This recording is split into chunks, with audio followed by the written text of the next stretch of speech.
Hello बच्चों, कैसे हो? उम्मीद है आप सभी अच्छे और अपनी पढ़ाई भी अच्छे से कर रहे हैं। आज मैं आपको करा रही हूँ एक और नई कहानी।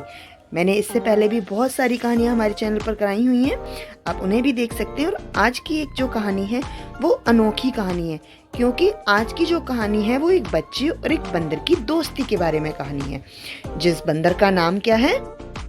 उस बंदर का नाम है मिट्ठू। तो मिट्ठू की कहानी है जो कि एक लड़के का दोस्त बन जाता है। तो देखते हैं इस कहानी में आगे क्या होता है।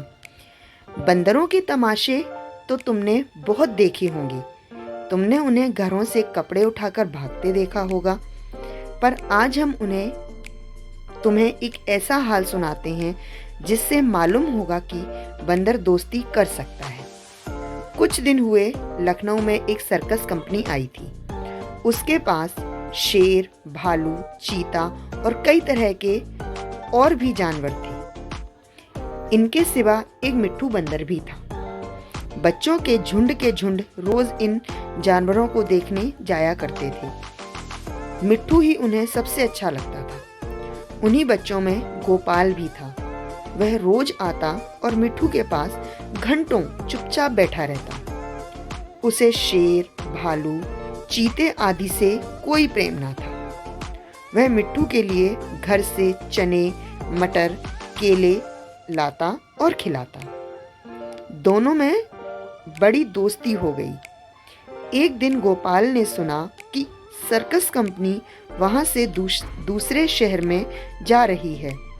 वह रोता हुआ माँ के पास गया और बोला, मम्मी, मुझे 50 रुपए दे दो, मैं जाकर मिट्ठू को खरीद लाऊं।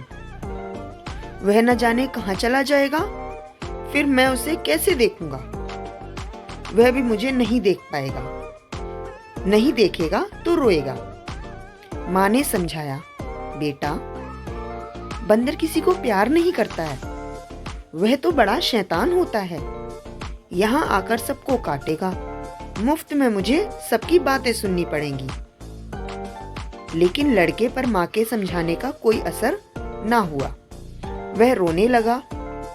आखिर माँ ने मजबूर होकर उसे 50 पैसे निकालकर दिए। पैसे पाकर गोपाल मारे खुशी के फूल उठा। उसने पैसों को मिट्टी में मलकर खूब चमकाया। फिर मिट्ठू को खरीदने चला, लेकिन मिट्ठू वहां दिखाई ना दिया। गोपाल का दिल भर आया कि मिट्ठू कहीं भाग तो नहीं गया।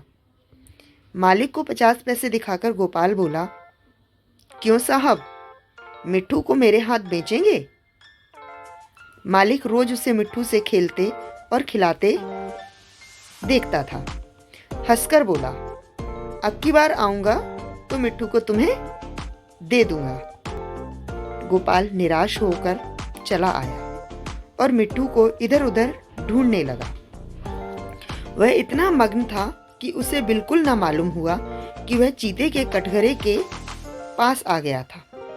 गोपाल को कटघरे के पास देखकर चीते ने पंजा बाहर निकाला और उसे पकड़ने की कोशिश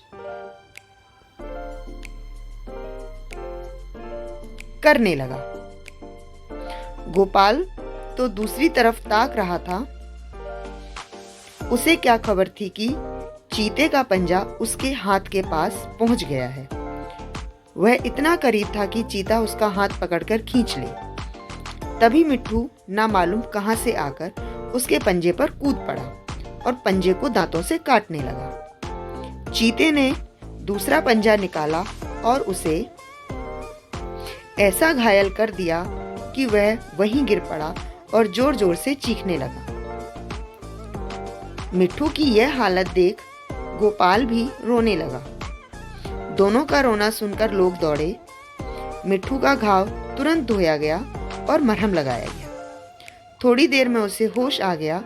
वह गोपाल की ओर प्यार से देखने लगा, जैसे कह रहा हो कि अब क्यों रो रहे हो, मैं तो अच्छा हो गया। कई दिन तक मिट्ठू की मरहम पट्टी होती रही। गोपाल अब रोज आता और उसे रोटियां खिलाता। आखिर कंपनी के चलने का दिन आया। गोपाल मिट्ठू के कटघरे के पास खड़ा आंसू भरी आंखों से देख रहा था कि मालिक ने आकर कहा, अगर तुम मिट्ठू को पा जाओगे जाओ तो उसका क्या करोगे? गोपाल ने कहा, मैं उसे अपने साथ ले जाऊंगा, उसके साथ साथ खेलूंगा, उसे अपनी थाली में खिलाऊंगा। मालिक ने कहा, अच्छी बात है, मैं बिना तुमसे पैसे लिए ही इसे तुम्हारे हाथ बेचता हूँ। गोपाल ने खुशी से मिट्ठू को गोद में उठा लिया, पर मिट्ठू नीचे कूद पड़ा और उसके पीछे पीछे चलने लगा। दोनों खेलते कूदते घर पहुंच गए। तो देखिए, आपने सुनी है कहानी, कितनी मज़ेदार कहानी थी कि कैसे एक छोटे बच्चे की दोस्ती मिट्ठू नाम के एक बंदर से हो जाती है और वो उस बंदर को अपने घर लाने के लिए कितनी कोशिश करता है। और वो बंदर भी मिट्ठू को, जो गोपाल था, उसे चीते से बचाने के लिए अपनी जान भी जोखिम में डाल देता है। तो दोस्ती यही होती है, जब हम किससे दोस्ती करते हैं तो हम उसे पूर्ण रूप से निभाते हैं। और हमें भी किसी से अगर दोस्ती करनी है, अगर हम दोस्ती करते हैं तो उसे पूरी तरीके से निभानी चाहिए। तो उम्मीद है ये दोस्ती की कहानी आपको अच्छी लगी होगी। अगर ये दोस्ती के ऊपर आधारित कहानी आपको अच्छी लगी है तो इसे लाइक कीजिए, शेयर कीजिए और हमारे चैनल को सब्सक्राइब कीजिए। Thank you so much.